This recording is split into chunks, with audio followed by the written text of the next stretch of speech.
Hello everybody, welcome back. So today I'm going to be illustrating some fan art of everyone's favorite giant red fire-breathing winged lizard, Charizard, or Lizardon as it was originally called. I don't know if you guys knew that.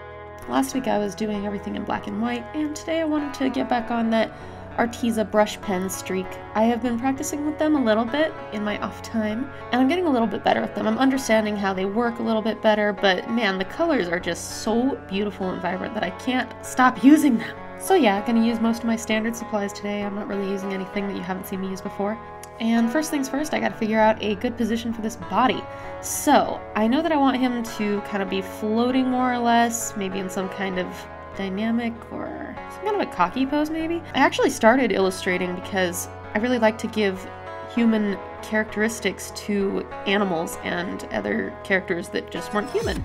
So that's kind of how I got into the anthropomorphic community and started drawing anthro characters and creating my own original characters and stuff when I was a kid. So I would say I have quite a bit of experience with making animals have some kind of human facial features. But Charizard isn't that difficult anyway because I am using essentially a mythical creature as it is. So there's this drawing, and I'll see if I can actually find it, that I did back in like 2012 or something when I was still in college. And I realized as I finished this that I was obviously drawing inspiration from this piece of art that I did nearly 10 years ago now. I'll put it up on the screen. Would you look at them chains, boy? Oh man, breaking free of the chains of angsty teenagehood and getting into college. Yeah, that's what that drawing represents to me. Okay, anyway, back to the present now. I am working on getting those feet in there, and also flames. I want to talk about flames for a second. Instead of having them be this big puff of heat that Pokemon is typically portrayed as, a lot of their fire, I mean, it looks cool, but I decided to do these licking flames a little bit more than this plume, and so his tail's going to be a lot like that too. I just really like drawing fire. I like drawing fire, and I like drawing embers and ash and stuff like that, so this was second nature to me. Boom! Lighting change. Sorry. As you can see, I had quite a time with getting these feet how I wanted them to be. I wasn't sure if I wanted him to be standing or on one foot or floating. I figured out the rest of the body pretty quickly, but his hind legs were rough ride, man. Like really, over the tail? Under the tail? I don't know. I certainly don't know, but I mean future Dale knows, so that's all that matters. I think in this drawing and my last one, I struggled with foot positioning. It's just this time it's a dragon and previously it was a human being, but yeah, feet and legs, I'm never comfortable with how they turn out. I'm comfortable drawing them, but I don't know how to position them how I want to. Inking! Yes, let's just jump right to that. That sounds like a good plan. So, yeah, as you guys know, my favorite part of drawing is inking. So we're gonna get on that, and I'm gonna see what I can do to bring some dimension to this. When I was first contemplating whether I wanted to draw Charizard or Mega Charizard from X or Y, or modify it even further with like my own style or maybe a gothic representation or something like that, I was definitely looking into the Mega Evolution for Charizard from Pokemon Y, because I absolutely love those big frills on his head, the gigantic horn in the middle, and I think that would have been really cool. And then the staggered wings, that looks sick too, so. But I decided to just start with the Gen 1 standard edition of Charizard. If you guys do have a preference for X or Y Mega Evolutions, or if you want to see any characters warped or anything, let me know. I love to warp characters into different eras or different styles. So yeah, if you want to see that, let me know. So as I finish up inking here, I'm going to start erasing, and you're gonna kind of see me avoiding the flames on his tail and coming from his mouth, and that is because I wanted to try something different with those. I want to kind of ignore them, pretend they're not there, while I actually color the Charizard, but then what I wanted to do was go over them with acrylic or something.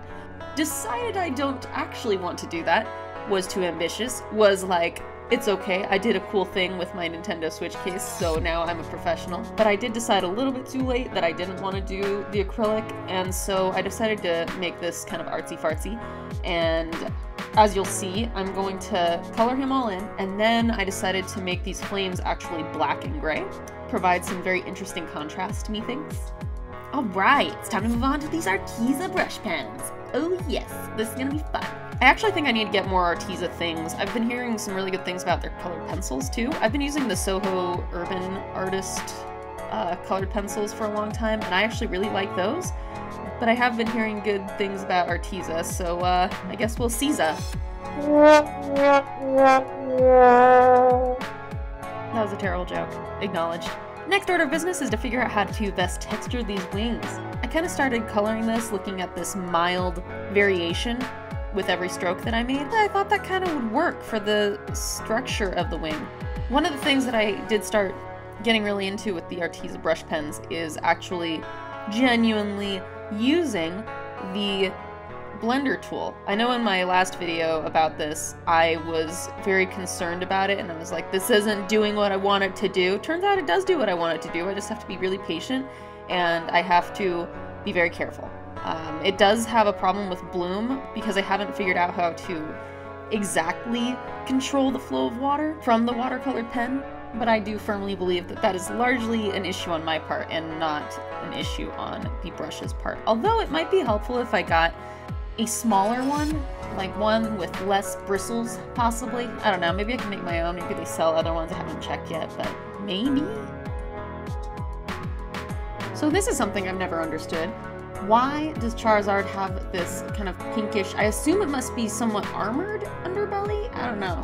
I don't remember if in the series they address that that's armored or not. But his chest is not armored?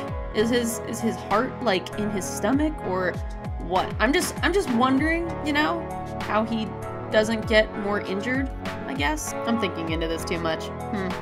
Anyway, now I get to work on the face. And this was kind of fun because I decided that I wasn't going to use any explicitly dark colors. I was going to use a bunch of really bright stuff because he is such a bright character.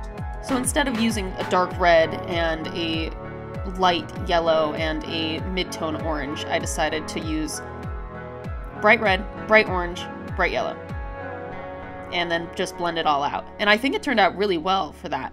But I did decide to go over it with shading later, which you will have to see.